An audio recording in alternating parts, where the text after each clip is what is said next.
Yeah, it's really kind of funny to hear people talk about free Tibet and no mention of Somalia, which is actually their responsibility to free and do something about, if anybody's. Right.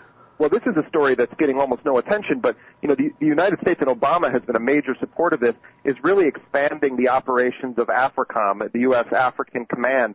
And the Horn of Africa, of course, where Somalia, Ethiopia, Eritrea lie, that area is rich in natural resources. It's a very strategic area of the world for the U.S. military, but also for U.S. oil interests. And this is, I used to work with Michael Moore years ago, and Michael we were talking about how no one ever covers Africa, and Michael used to say, if it's happening in Africa, it ain't happening, meaning the media couldn't care less about what's happening in Congo, what's happening in Somalia. No one pays attention to it. The U.S. military has quietly been building up this neo-colonial military force on the African continent that is ultimately representing a reemergence of colonialism under the guise of military humanism. That's the only way you could put it. Yeah, and I don't think that's hyperbole at all. I mean, it was just in the news last week. They're threatening Eritrea, the one place there where they don't have bases yet, I guess. Right. I mean, Djibouti is where the big U.S. military presence is in the east of Africa, and you had the flare up recently with the Somalis who briefly took over a U.S. vessel, the Alabama, which is interestingly owned by the Maersk Shipping Company, which is the largest shipping contractor with the United States Department of Defense. So these Somali kids end up on a ship that's owned by the Pentagon's largest contractor when it comes to shipping vessels around the world. And then, Obama sends in U.S. Navy SEALs and they snipe these guys. Then they take one of these kids back to the United States who, by some reports, is as young as 15 years old, and they're trying him as an adult in federal court in the United States. That was the only coverage we had of Africa in the corporate media because it was a sensational story about Somali pirates, when in reality, the United States, going back to the early 1990s when Clinton sent in the Army Rangers to Mogadishu, and 13 of them were killed, Black Hawk Down incident, when they tried to take Somalia and failed, the U.S. has devastated Somalia economically and at times militarily, and the only mention of it is Somali pirates. No one talks about the nuclear dumping. No one talks about the pollution of their waters. No one talks about the root causes of young Somalis taking over these vessels. They only portray it as a bunch of, it's like a banana republic over there with no context of the U.S. role. Right, exactly. I mean, and especially right now when they're backing the people that they used the Ethiopian army to overthrow in Christmas 2006. This was the start of the most recent part of overt American involvement there anyway. And after the Ethiopians got licked by the guys that our government was trying to overthrow there, now we're backing them against the crazies who are the so-called Al-Qaeda-linked Al-Shabaab guys who are even worse than the ones we overthrew in the first place. Right. I mean, this is a classic part of U.S. history. Chalmers Johnson really, I think, wrote the definitive book on it about blowback, where the United States, in the classic example, of course, is Afghanistan, where you have Robert Gates, who is now Obama's defense secretary, was one of the key people in the Reagan administration facilitating the smuggling of weapons to Osama bin Laden's friends in Afghanistan. And now Gates is the one in charge of supposedly the war against Osama bin Laden and his associates. So, I mean, you have in the Obama White House people whose careers are a metaphor for what an outright disaster U.S. foreign policy has been, not just for the world, but also for the U.S. military. Look at how many young men and women have lost their lives in this fool's errand in Afghanistan. Well, and they've only really just begun.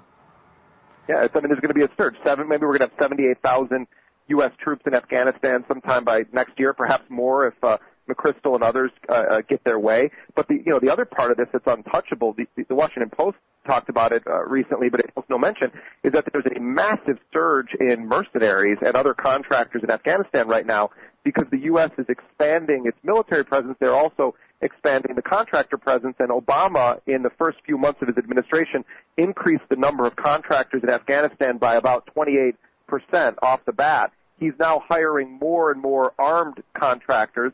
They're building this huge imperial fortress in Islamabad, Pakistan, that is modeled after the U.S. Embassy in Baghdad, which is the size of 80 football fields.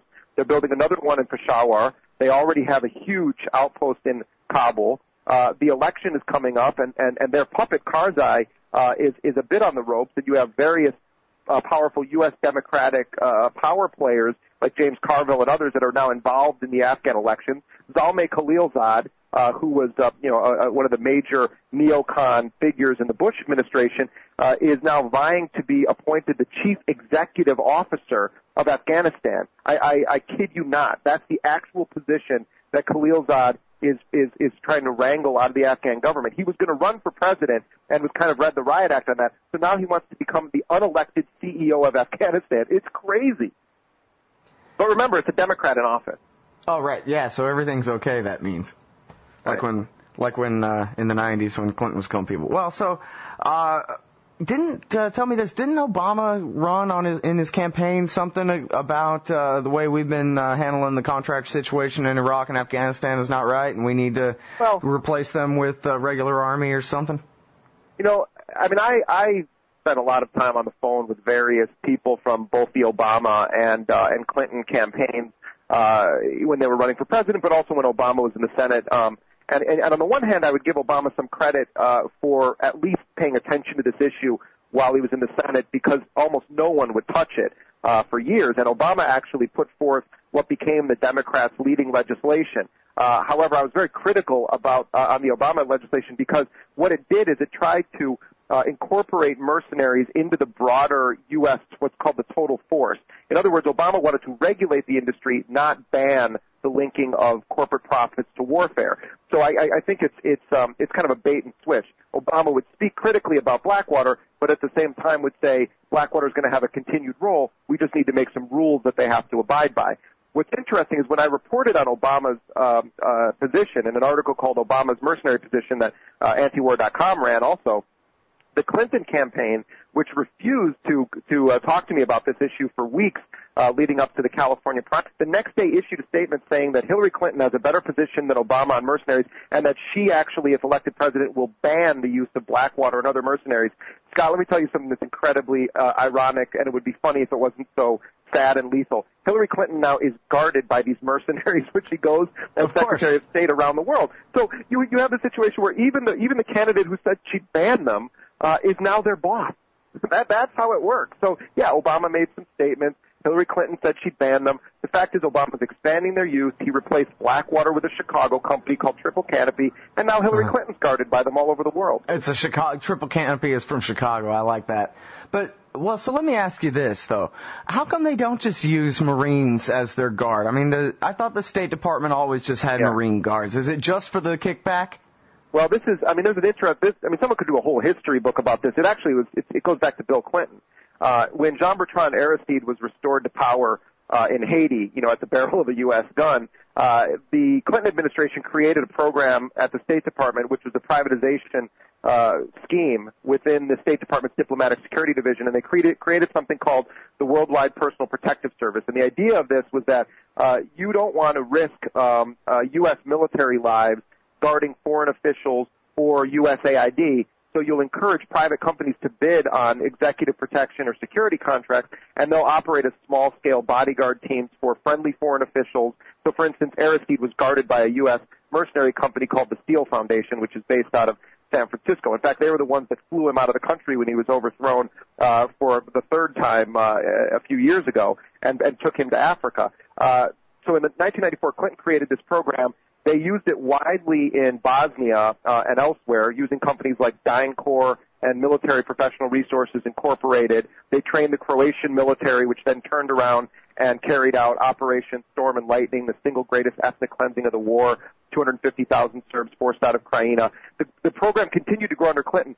Bush then put it on massive steroids and turned it into a paramilitary wing of the administration, reporting directly to the Secretary of State. It is outside of the military chain of command. So to directly answer your question, yes, the Marines have typically done diplomatic security. What Clinton and Bush sort of conspired over the course of their time in power to do was to create a paramilitary force that answered only to the White House and was not under the military chain of command. So there's a couple of reasons why they do this. One is it's a completely unaccountable force that the executive branch has ultimate authority over, supreme authority over. Like the SA. Secondly, well, yeah, you could say that. The second part of it, though, is that you are able to mask or cover up the true size of your occupation.